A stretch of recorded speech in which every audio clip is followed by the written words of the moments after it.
दोस्तों, बरसात की एक तूफानी रात में रेलवे स्टेशन के प्लेटफॉर्म पर बेहोश मिली एक गर्भवती महिला को एक गरीब रिक्शा चालक ने अपनी झोपड़ी में सहारा दिया।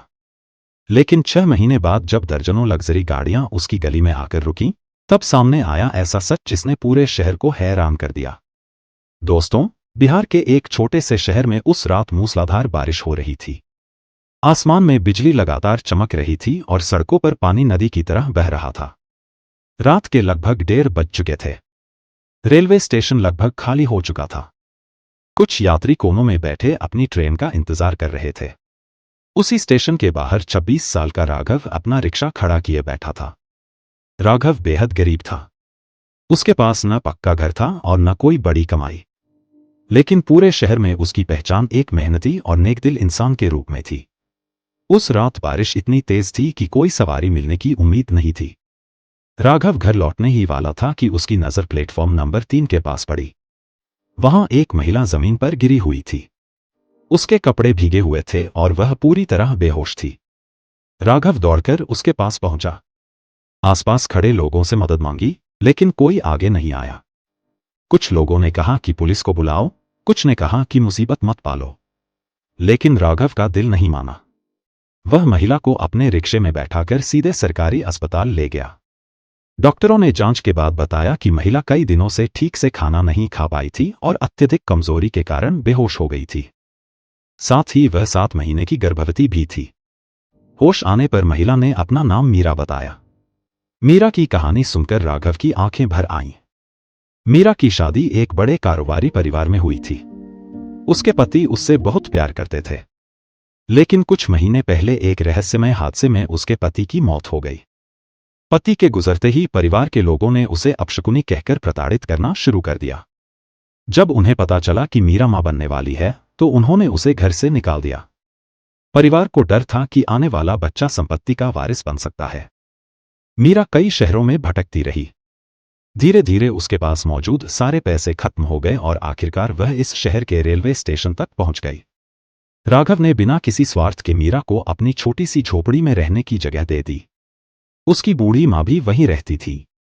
उन्होंने मीरा को बेटी की तरह अपनाया। दिन गुजरने लगे।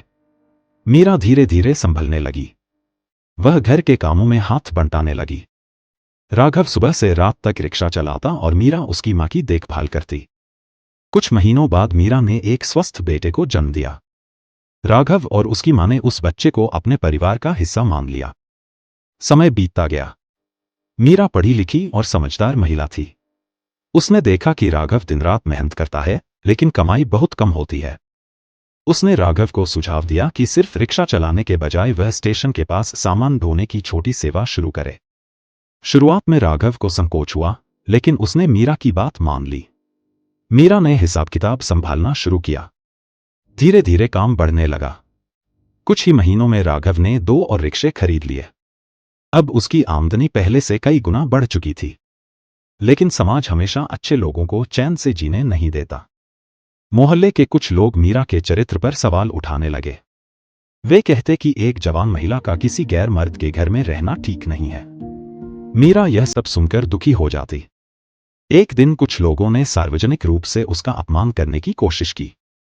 तब राघव पहली बार उनके सामने डटकर खड़ा हो गया।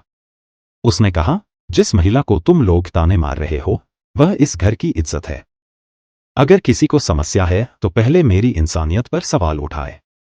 उस दिन के बाद किसी की हिम्मत नहीं हुई कि मीरा के बारे में कुछ गलत कह सके। राघव के प्रति मीरा के मन में सम्मान और विश्वास और भी गहरा हो गया। दोनों के बीच एक ऐसा रिश्ता बन चुका था जो शब्दों से कहीं ज्यादा मजबूत था। करीब 1.5 साल बीत गया। राघव का छोटा सा कारोबार अब अच्छी तरह चलने लगा था। मीरा और उसका बेटा भी खुशहाल जीवन जी रहे थे। लेकिन किस्मत ने उनके लिए कुछ और ही सोच रखा था। एक सुबह मोहल्ले में अचानक हलचल मच गई। कई काली लग्जरी गाड़ियां गली के बाहर आकर रुकी। महंगे कपड़े पहने लोग उतरकर सीधे राघव के घर की तरफ बढ़ने लगे। पूरा मोहल्ला तमाशा देखने के लिए जमा हो गया। उन लोगों के बीच एक बुजुर्ग उद्योगपति और कई वकील भी मौजूद थे। मीरा उन्हें देखते ही सन्न रह गई। वे लोग उसके ससुराल पक्ष से जुड़े हुए थे। मुख्य वकील ने आगे बढ़कर बताया कि मीरा के पति की मौत से पहले कुछ महत्वपूर्ण दस्तावेज तैयार किए गए थे। लंबे कानूनी विवाद के बाद अदालत ने फैसला दिया था कि अरबों की संपत्ति का असली अधिकार मीरा और उसके बेटे को है। यह खबर सुनते ही आसपास खड़े लोगों के होश उड़ गए। वकील ने कहा कि परिवार अब मीरा को सम्मान के साथ वापस ले जाना चाहता है। लेकिन मीरा सब समझ चुकी थी। उसे पता था कि यह सम्मान नहीं, बल्कि संपत्ति का लालच है।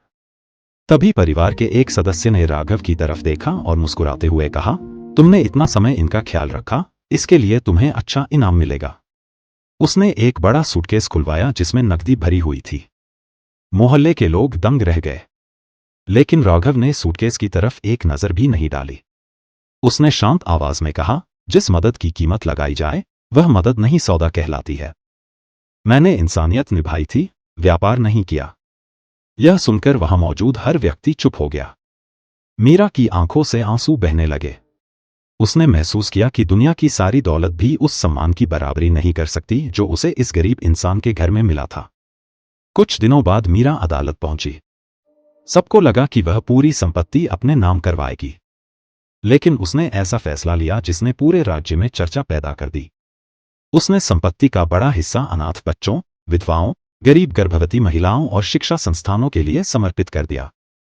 बाकी संपत्ति अपने बेटे के भविष्य के लिए सुरक्षित रखी।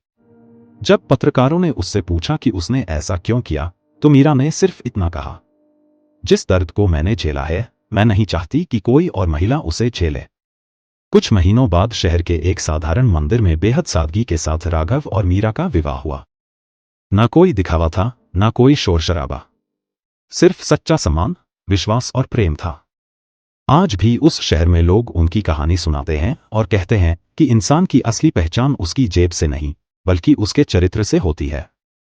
दौलत कई लोग कमा लेते हैं, लेकिन किसी टूटे हुए इंसान को सहारा देने का साहस बहुत कम लोगों के पास होता है। और जब इंसानियत और सम्मान साथ खड़े हो जाएं, तब किस्मत भी उनके सामने सिर झुका देती है।